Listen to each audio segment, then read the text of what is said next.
నమస్కారం. మనిషి అంటేనే మంచోడు ప్రత్యేక చర్చా కార్యక్రమానికి స్వాగతం. ఈరోజు మనతో డాక్టర్ లుబ్నా షరావత్ గారు అతిథిగా ఉన్నారు. లుబ్నా గారు హైదరాబాద్ నగరవాసులకి తెలియకుండా ఉండే అవకాశమే లేదు.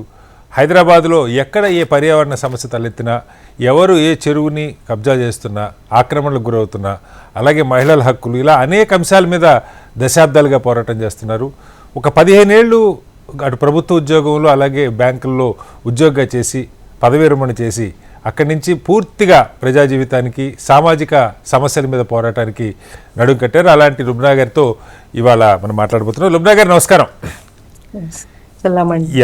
లుబ్నాజీ చెప్పండి, మీ పేరు తలుచుకోగానే గుర్తొచ్చేది ఏంటంటే save our urban lakes, soul. Hyderabad నగరంలో ఈ చెరువులు, కుంటలు, లేకపోతే సరస్సులు ఏ రకంగా అయితే కబ్జాకు గురవుతున్నాయో వాటి మీద దశాబ్దాలుగా మీరు పనిచేస్తూ వచ్చారు. అలాగే అనేక ఇతర సామాజిక సమస్యల మీద, మహిళల హక్కుల మీద, అలాగే ప్రభుత్వాలు చేస్తున్న దుర్వినియోగం మీద, పర్యావరణం మీద పోరాటాలు చేస్తున్నారు. సాధారణంగా ఒక ఏమంటారు, మధ్యతరగతి కుటుంబంలో ఆర్థడాక్స్ ఫ్యామిలీ బ్యాక్గ్రౌండ్తో ఉన్న పరిస్థితి నుంచి ప్రజల కోసం పనిచేయటం, పబ్లిక్ లైఫ్లోకి రావటం చాలా అరుదుగా జరుగుతుంది. పబ్లిక్ లైఫ్ అంటే రాజకీయాలే కానక్కర్లేదు, సామాజిక సేవ కూడా ప్రజా జీవితానికి సంబంధించిందిగా నేను భావిస్తాను. అయితే మీకు ఇలా సోషల్ యాక్టివిటీస్లోకి రావాలన్న స్ఫూర్తి ఎక్కడి నుంచి వచ్చింది లుబ్నాజీ? ఫస్ట్ ఒక అందరికి హెచ్ఎం టీవీకిను మన ప్రేక్షకులందరికీ సలాం అండి ఫ్రమ్ లుబ్నా. అయితే ఒక చిన్న సవరణ, నేను దశాబ్దాల నుంచి కాదు, 2013 నుంచి నేను మెయిన్ గా ఎన్వైరన్మెంట్ మీద అండ్ లేక్స్ మీద స్టార్ట్ చేసింది. It's more than a decade లుబ్నాజీ, మీరు ఎంత కాలం అయిందో చూసుకోవట్లా, 11 years. ఎందుకు నేను నా పనిని చాలా చిన్న కాంట్రిబ్యూషన్ గా, అసలు కాంట్రిబ్యూషనే లేదు అని నేను భావించడానికి నాకు స్ట్రాంగ్ రీజన్స్ ఉన్నాయండి. ఎందుకంటే రిజల్ట్స్ నాకు కనిపించట్లేదు. డే బై డే చెరువుల ఆక్రమణ ఎక్కువ ఉంది, డే బై డే చెరువుల పొల్యూషన్ ఎక్కువ ఉంది, నది పొల్యూషన్ ఎక్కువ ఉంది, పర్యావరణ పొల్యూషన్ ఎక్కువ ఉంది, మనుషుల హెల్త్ ఇండెక్స్ తక్కువ అయిపోతా ఉంది. ఇవన్నీ నేను ఒక ఓవరాల్ ఓవర్వ్యూతో, నేను ఎకనామిస్ట్ అయినా కానీ ఎన్వైరన్మెంట్ మీద రావడానికి గల కారణం ఏంటి? ఈ ఎకానమీకి ఎన్వైరన్మెంట్ కి చాలా డీప్ కనెక్షన్ ఉంది. ఎకానమీ, ఒక ఎంటర్ప్రైజ్ గానీ, ఒక బిజినెస్ గానీ, వాళ్ళు ఎన్వైరన్మెంట్, నేచురల్ రిసోర్సెస్ లేకుండా ఒక అడుగు ముందుకు వెయ్యలేరు. ఇలాంటి నేపథ్యంలో నేను ఎన్వైరన్మెంట్ వైపు రావడం, పైగా హ్యూమన్ హెల్త్ ఎఫెక్ట్ అవుతూ ఉంది, దాంతో ప్రొడక్టివిటీ డౌన్ అయిపోతా ఉంది. అట్లాగే ఎథిక్స్ డౌన్ అవడం వలన మళ్ళీ అలాగే ప్రొడక్టివిటీ గానీ మన అన్ని రంగాల్లో ఎథిక్స్ ఎఫెక్ట్ అయిపోవడము, ఇవన్నీ ఎథిక్స్, ఎన్వైరన్మెంట్, ఎకనామిక్స్, ఈ కాంగ్లమరేషన్ అంటే ఈ connections inter highly intricately inter connected అన్నమాట. ఇది చూసి నేనేమో అరే భయ్, ఎన్వైరన్మెంట్ లేకపోతే అసలు మనిషి లేడు, ఎథిక్స్ లేదు, ఎకనామిక్స్ లేదు, ఏం లేదు అని చెప్పి అట్లా నేను సోల్ లో జాయిన్ అవ్వడం జరిగింది. వాళ్ళు కన్వీనర్ గా అపాయింట్ చేయడం జరిగింది. ఇప్పుడు now I'm not connected with Soul. 2018-19 లోనే నేను I came out of Soul అన్నమాట, వర్కింగ్ ఇండిపెండెంట్లీ నౌ. మీరు ప్రధానంగా అంటే హైదరాబాద్లో చాలా పర్యావరణానికి సంబంధించి అనగానే గుర్తొచ్చేది 111 జీవో, మన జంట జలాశయాలకు సంబంధించిన పరివాహక ప్రాంతాన్ని, అలాగే దాని క్యాచ్మెంట్ ఏరియా మొత్తాన్ని రక్షించే ఉద్దేశంతో ఆ రోజు పెట్టినటువంటి 111 జీవో, దాని మీద చాలా పెద్ద పోరాటం చేశారు లుబ్నాజీ. అంటే ఏంటి పని, ఎండ్ ఆఫ్ ది డే దానిలో ఏమన్నా కొంత ఫలితం వచ్చిందా? ప్రభుత్వాలు దానికి వ్యతిరేకంగా తీర్పులు, జడ్జిమెంట్, నిర్ణయాలు తీసుకున్నట్టున్నాయి. మీరు ఇవి వ్యక్తిగతంగా పోరాటమే కాకుండా కోర్టుల ద్వారా కూడా న్యాయ పోరాటం కూడా చాలా భారీగా చేస్తున్నారు. దాదాపు 12-13 పబ్లిక్ ఇంట్రెస్ట్ లిటిగేషన్లు మీరు అనేక ఇష్యూస్ మీద ఫైల్ చేసిన పరిస్థితి. 111 జీవో గురించి, అక్కడ సమస్యల గురించి ఏం చెప్తారు? 111 జీవో గురించి ఒక మంచిది ఏం జరిగిందంటే, ఈ ప్రభుత్వం మారడం అన్నది 111 జీవోకి, ఆ క్యాచ్మెంట్ ఏరియాకి చాలా పెద్ద, I mean it was a very progressive development. ప్రభుత్వం మారంగానే తెలిసిపోయింది అమ్మ 111 జీవో విల్ బి దేర్ అనేసి. ఎందుకు? దానికి ఒక కారణం ఉంది. నేను 111 జీవో ఈ ప్రభుత్వం కిందటి ప్రభుత్వం చెలగాటమాడింది అన్నమాట. కోర్టులో ఏమో ఆ బ్యాన్ అంతా ఉంది అని లిఖిత పూర్వంగా అఫిడవిట్ ఫైల్ చేయడమును, ఇక్కడ అసెంబ్లీలో గానీ అది బయట అసెంబ్లీలో గానీ బయట ఎలక్షన్ స్పీచెస్ లో గానీ అన్ని చోట్లేమో ఎత్తేస్తున్నాం అని చెప్పడం అన్నమాట. ప్రెస్ కి కూడా ప్రతి చోట అది చెప్పడం. కోర్టుకి వెళ్ళిన తర్వాత ఏమో కోర్టు ప్రశ్నలు ఎదుర్కోలేక లేదు ఎక్కడ అసలు బ్యానే తీయలేదు, బ్యాన్ మొత్తం అట్లాగే ఉంది అని కోర్టులో లిఖితపూర్వకంగా అఫిడవిట్ ఫైల్ చేయడం, చెలగాట మాడడం అనమాట. ప్రతి 6 months కి దాన్ని యూ టర్న్ తీసుకోవడం. సో ఆ నేపథ్యంలో ఏం జరిగిందంటే June 2023 అంటే క్రితం ఇయర్ ఎలక్షన్స్ కంటే జస్ట్ ముందర June 2023లో తెలంగాణ ప్రదేశ్ కాంగ్రెస్ టీపీసీసీ ప్రెసిడెంట్, అప్పుడు ప్రెసిడెంట్ అయిన యనుమల రేవంత్ రెడ్డి గారు ఆయన ఫ్యాక్ట్ ఫైండింగ్ కమిటీ పెట్టి ఆ ఫ్యాక్ట్ ఫైండింగ్ కమిటీలో నన్ను ఎక్స్టర్నల్ మెంబర్ గా చేర్చారు.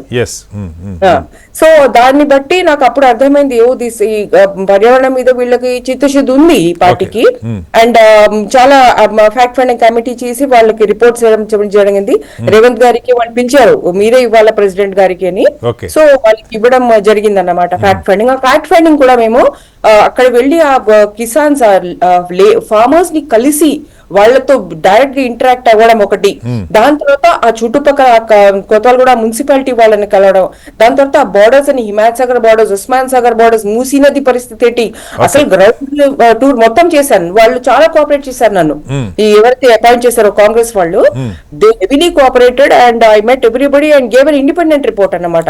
నా రిపోర్ట్ మీద ఏ కాంగ్రెస్ మెంబర్ సంతకం లేదు, అట్లాంటి ఇండిపెండెంట్ రిపోర్ట్ కాల్ఫర్ చేశారు వాళ్ళు. మీరు మీ ఇంకొక కీలకమైన కమిటీలో కూడా అన్ని ప్రభుత్వ బాడీస్ ఈ మొత్తం హైదరాబాద్ నగర్లో ఉన్నటువంటి లేక్స్ అన్నిటి ప్రొటెక్షన్ గురించి అటు GHMC, HMDA, metro water works, ఇలా దానికి సంబంధం ఉన్న అన్ని శాఖలు, ఇరిగేషన్, రెవెన్యూ అందరితో కలిసి ఉన్న కమిటీలో you are the only independent member, private member or social యాక్టివిస్ట్గా ఆ కమిటీలో కూడా మీరు పనిచేశారు. ఏంటి దాని స్టడీ ఏమైంది? చాలా లేక్స్కి సంబంధించి కూడా అధ్యయనం చేసిన పరిస్థితి ఉంది, ఏం చెప్తారు? అవునండి, అది ఏమయ్యేదంటే ప్రతిసారి నేషనల్ గ్రీన్ ట్రిబ్యునల్ గానీ, హ్యూమన్ రైట్స్ కమిషన్ గానీ, లోకాయుక్త గానీ వీళ్ళందరూ ఎప్పుడు నేను ఏ చెరువు మీద గానీ, ఏ నది మీద గానీ, మూసీ నది మీద గానీ, లేకపోతే రిజర్వాయర్స్ మీద గానీ, వెల్స్ మీద కూడా వేశాను నేను లోకాయుక్తలో. సో ఇట్లా ప్రతి చెరువు మీద, ప్రతి వాటర్ బాడీ మీద, అన్నిటి మీద వేస్తా ఉన్నప్పుడు వాళ్ళు లోకాయుక్త గానీ, ఇప్పుడు కోర్ట్స్ గానీ, వాళ్ళు హైకోర్టు కూడా ఓకే వీళ్ళందరూ ఆదేశాలు ఇస్తున్నప్పుడు పెటిషనర్ ని ఉంచండి మీ జాయింట్ సర్వేలో అని క్లియర్ గా ఆర్డర్ ఇచ్చేవారు. So more than 23 to 25 committees, ఇట్లా జాయింట్ సర్వే కమిటీస్ లో నేను వీళ్ళతో పాటు సర్వే చేశాను. అండ్ చాలా అండి, ఐ మీన్ జస్ట్ 2-3 ఎగ్జాంపుల్స్ చెప్తాను, అసలు మీ ద్వారా అయినా అందరికి తెలియాలి ఎంత దారుణం జరిగింది. అట్లీస్ట్ 10, ఇది లాస్ట్ 10 years లోనే ఇవి జరిగినవి. సో ఈ 2014 నుంచి 23 దాకా ఏవైతే నేను జాయింట్ సర్వీస్ లో పోలీస్ డిపార్ట్మెంట్, ఇరిగేషన్, రెవెన్యూ అందరూ advocate commissioners of high court, commissioner of DHMC, ఇట్లా అండి నేను I can tell you top notch officers అన్నమాట.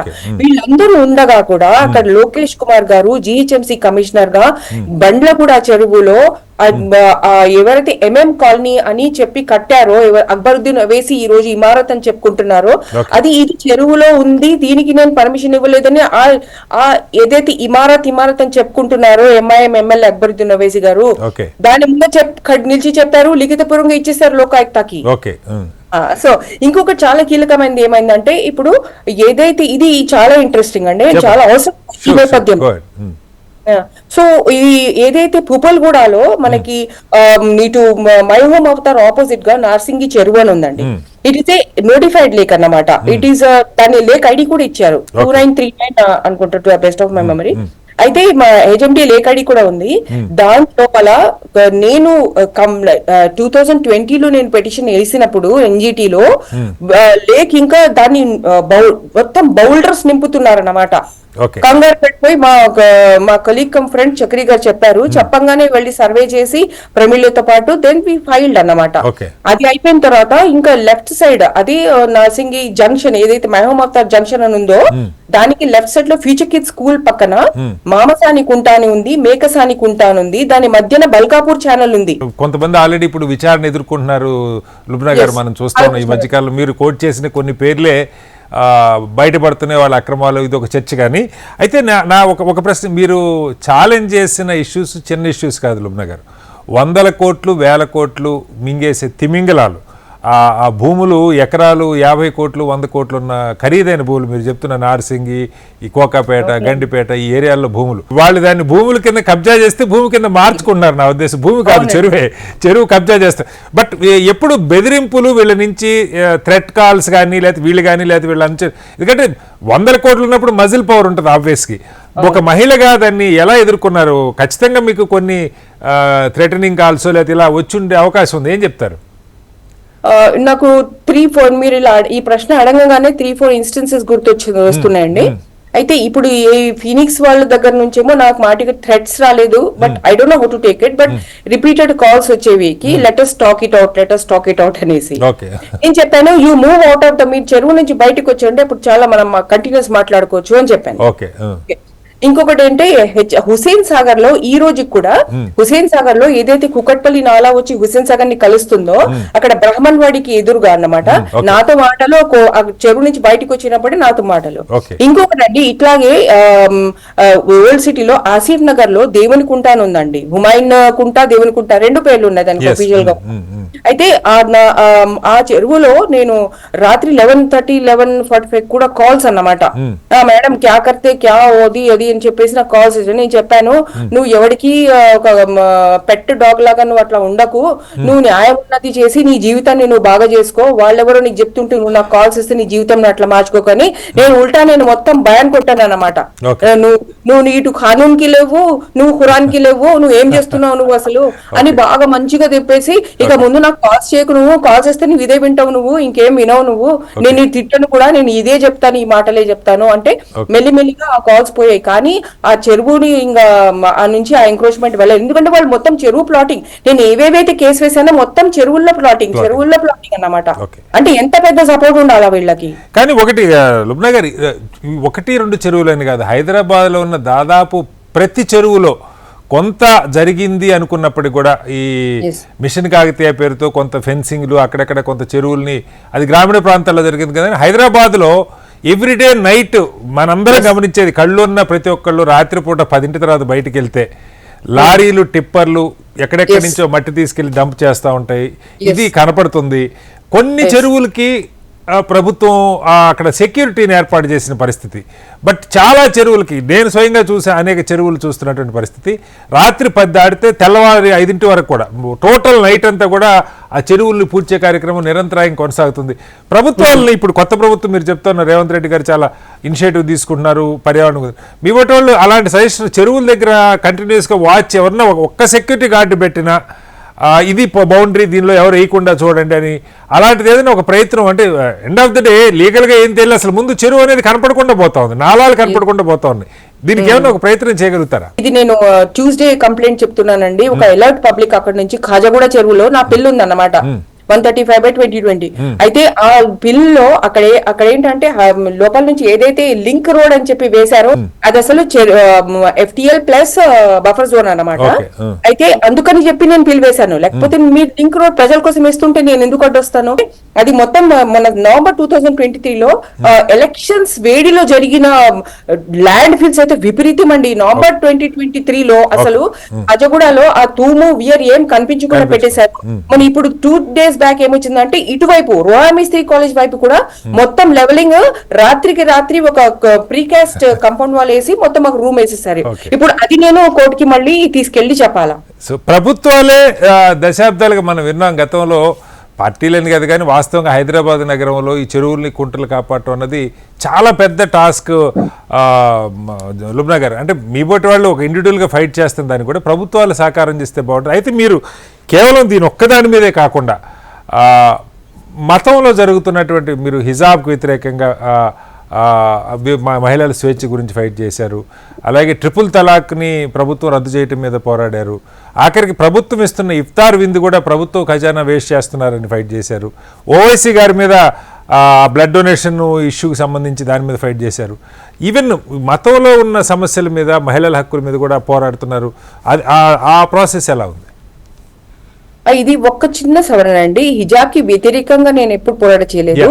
నేనేమంటే హిజాబ్ ని మీరు ఏమంటే ఇటు ఇండియాలో ఏం జరిగిందంటే హిజాబ్ తీసేయాలని చెప్పి ప్రయత్నము, ఇరాన్ లో ఏం జరిగిందంటే నువ్వు తప్పనిసరిగా వేసుకోవాలని చెప్పి ఫోర్స్. Exactly. ఆ రెండు ఫోర్స్ ఎక్స్ట్రీమిటీస్ కి నేను వ్యతిరేకం. Exactly. That's what I choice అది ఒక లేడీ చాయిస్ తీసుకొని అది వేసుకుంటున్నప్పుడు అది అసలు మీ దరిదాపుల్లోకి బయట ఉంది. స్త్రీ దుస్తులు అన్నవి me it is out of your ambit అంటాను నేను. సో దానికి నేను వ్యతిరేకం కాదు, బట్ ఇంపోజిషన్ కి నేను వ్యతిరేకం. Very clear. ఇంకొకటి ఇఫ్తార్ది చాలా ఇంపార్టెంట్ అండి, ఎందుకంటే 2 years వేసాను దాని మీద కేసు. 2017 లో వేసాను, 2018 లో వేసాను. దానికి నాకు సక్సెస్ అంటూ విందు ఆగలేదు. కానీ ఎందుకంటే కోట్లు అండి, 50-60 crores ఊరికే అన్నమాట. పైగానేమో వాళ్ళు ఏం చేశారంటే మైనారిటీ వెల్ఫేర్ అని బడ్జెట్ లో ఏదైతే మైనారిటీ వెల్ఫేర్ ఫండ్స్ ఉన్నాయో ఆ ఫండ్స్ నుంచేనమాట ఇఫ్తార్. ఆ ఇఫ్తార్ ఏంటి అంటే ఎల్బీ స్టేడియం లో ఊరికే అసలు పడేయడం అన్నమాట. అండ్ ఇట్ ఈస్ టు ఎవరికి, మైనారిటీ ఎక్కడ, వెల్ఫేర్ ఎక్కడ. మీరు ఒక జేబరే పేటబరే, నేను ఒకటే అన్నప్పుడు జేబరే పేటబరే అంటే ఏంటి, కడుపు నిండు జేబు నిండు ఉన్న వాళ్ళకి పిలిచిన ఇఫ్తార్ ఇస్తుంటే అందులో 7 మైనారిటీ 7 వెల్ఫేర్, ప్రజాధనం అది, అందరి ధరణం అది, అందులో వెల్ఫేర్ చేయాలి. వెల్ఫేర్ అంటే ఏంటి, అన్నం ఇవ్వడం కాదు కదా. నువ్వు వాళ్ళకి ఓవర్సీస్ ఎడ్యుకేషన్ అన్నావు, వాళ్ళకి స్కాలర్షిప్స్ అన్నావు. ఇంటి మేము నా ఫౌండేషన్ నుంచి నేను లిటరసీ డ్రైవ్స్ చేస్తా ఉంటాను.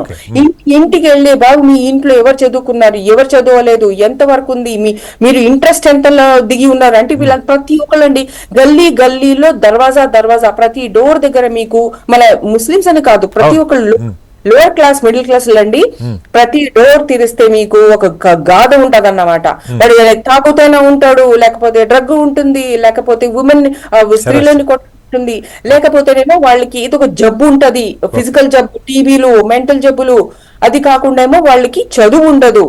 ఓకే, సో ఇట్లా గాథ ప్రతి దర్వాజాలో గాథ ఉంటే ఏం చేస్తున్నారు అక్కడ ఎలక్ట్ అయిన ఎంపీలు, ఏం చేస్తున్నారు, ఇదిగో 15 బాటిల్ కూని ఇచ్చానని చెప్పి అబద్ధాలు చెప్పి మోసం పెట్టి వాళ్ళు ఈలలో వేసి వాళ్ళు చప్పట్లు పెడుతుంటే మనము, వాళ్ళు దొంగ బాటిల్ వేస్తుంటే మనం ఎంపీగా. దాని మీద కూడా మీరు కమిటీగా వెళ్ళినట్టున్నారు. 15 బాటిల్ బ్లడ్ ఒక్కరోజు ఇచ్చారు, దాని మీద ఫైనల్ గా ఏం తేల్చారు?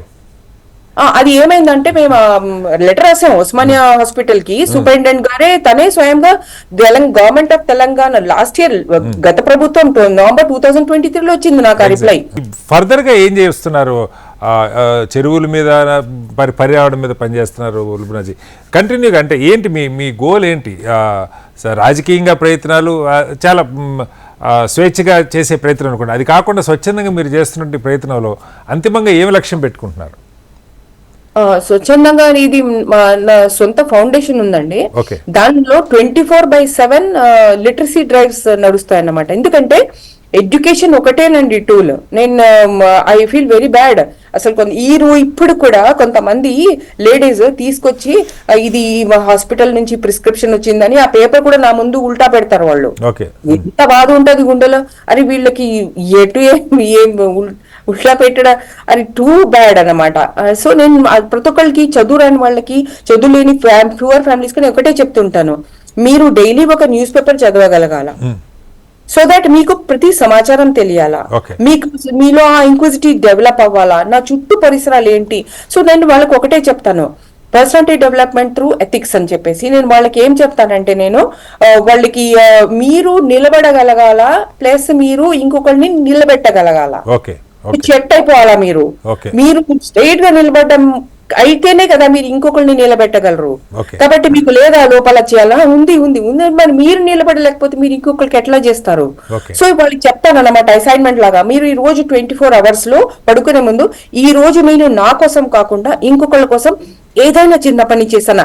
ఎందుకంటే దీనికి ఈ స్వచ్ఛంద సేవ, ఈ డూయింగ్ సంథింగ్ ఫర్ అదర్స్, ఇంకొకళ్ళ కోసం ఒకటి చేయడంలో రిచ్ పూర్ తేడా లేదు, మనకి మనీ కూడా అవసరం లేదు. అది పూర్ అయినా గానీ రిచ్ అయినా గానీ, నాకు జాబ్ ఉన్నా జాబ్ లేకపోయినా నేను తప్పకుండా నేను ఇంకొకళ్ళ కోసం ఏదైనా చేయగలను.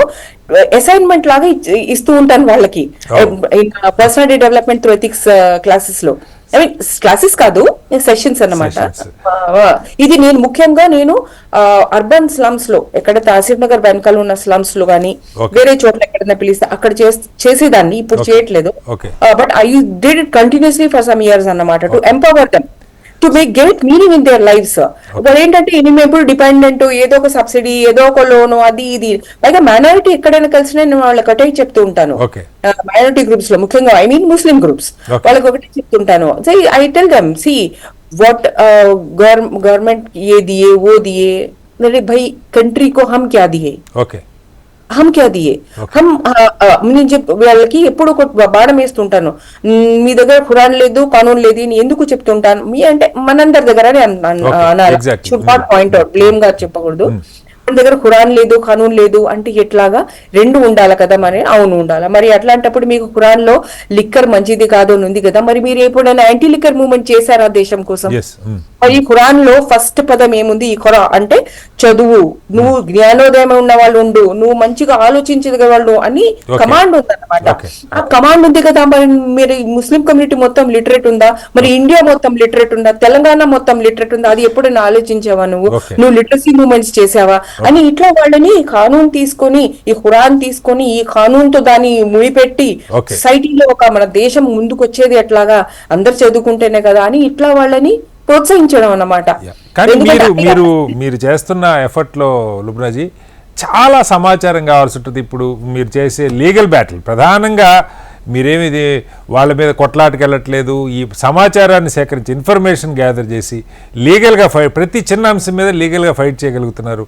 బోల్డ్ అంతా ఇన్ఫర్మేషను, బోల్డ్ అంతా డాక్యుమెంటేషను, అలాగే అడ్వకేట్స్, కోర్టుల్లో హీరింగ్స్, ఈ మొత్తానికి ఒక మహిళగా కంటే ఒక టీము మీతో పాటు కలిసి పనిచేస్తున్న పరిస్థితి, అలాగే ఆర్థికంగా కూడా కొంత ఇబ్బందికరమైన పరిస్థితులు ఉంటాయి. వాటిని ఎట్లా ఓవర్కమ్ కాగలుగుతున్నారు? ఇది నేను ఫ్రాంక్ గా చెప్పాలండి, ఎందుకంటే నాది పబ్లిక్ డొమైన్ లో ఉంది నా చాలా. So I want to tell one thing here. నాకు ఈ ప్రశ్న నా ఆర్థిక పరిస్థితి గురించి ప్రతి ఆఫీషియల్ అడుగుతారు. ఏ ఆఫీషియల్ దగ్గర అయితే నా రిప్రజెంటేషన్ వెళ్తుందో, ఏ ఆఫీషియల్ దగ్గర అయితే నా ఆర్టీఐ అప్లికేషన్ వెళ్తుందో, ఏ ఆఫీషియల్ ఏ డిపార్ట్మెంట్ మీద అయితే నాకు కేసు పడుతుందో, వాళ్ళందరూ పాపం నన్ను చాలా కూర్చోబెట్టి, మేడం ఇదిగుంటా చెప్పుకుంటా, మేడం మీరు ఆర్థికంగా how are you managing yourself madam అని ఆ ప్రశ్న పర్సనల్ గా మీరు ఎలా అని కాదు, I'm contested candidate, so my bank balance నుంచి పబ్లిక్ డొమైన్ లో ఉంది, I'm free person, I'm not have anything to hide. So నేను వాళ్ళకి ఒకటే చెప్పాను, సార్ మీరు ఒక లాని మీరు బ్రేక్ చేస్తున్నప్పుడు ఒక కామన్ సెన్స్ కే అనిపిస్తుంది, నేను లా చదవనవసరం లేదు, కామన్ సెన్స్ తెలుస్తుంది అక్కడ చేయరాని పని జరుగుతుందని. దాని మీద ఒక ఎడ్యుకేటెడ్ పర్సన్ గా సొసైటీ నుంచి ఎంతో పొందినదాన్ని నేను, దాని మీద నేను ఒక మీ ఈమెయిల్ వెతికి ఇంటర్నెట్ లో మీ ఈమెయిల్ లో, సార్ ఇది మీరు ఫాలో చేయట్లేదు, ఇక్కడ ఇది చేశారు, ఇది చేయండి సవరణగా, ఇదిగో ఆల్టర్నేటివ్స్, ఇదిగో కంప్లైంట్ అని చెప్పి ఒక ఈమెయిల్ రాయడంలో నాకు ఏం ఖర్చు అవుతుందో చెప్పండి సార్ అని అడిగా. It cost so little, it cost my time, energy. ఈ రెండు మనకి శ్రమ అనిపించదు. ఎప్పుడైతే మనము సొసైటీకి చాలా ఉంది, రీపే చేయాలా అని ఆ ఆలోచనతో మనం బాధ్యతగా, రెస్పాన్సిబిలిటీగా అనుకుని చేస్తున్నప్పుడు ఇది కాస్ట్ అనిపించదు. రైట్ లుబ్నాజీ, నిజంగా అదేదో సినిమాలో చెప్పినట్టు సమాజానికి తిరిగి ఇచ్చేయకపోతే లావ్ అవుతాం అని మీరైతే రీపే అన్నారు. బట్ అవి బహుశా మీలాంటి వాళ్ళని చూసే ఇలాంటి పదునైనటువంటి డైలాగ్స్ వస్తుంటాయి.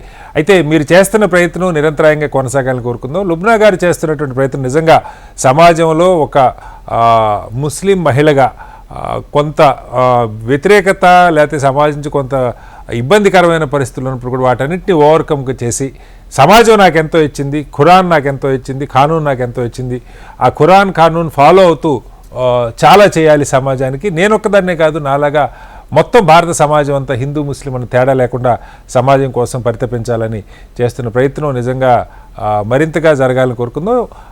ఇది ఇవాల్టి మనిషి అంటే మంచుడు కార్యక్రమం. వచ్చేవారం మరో అంశంతో మళ్ళీ కలుద్దాం. అందరికీ నమస్కారం.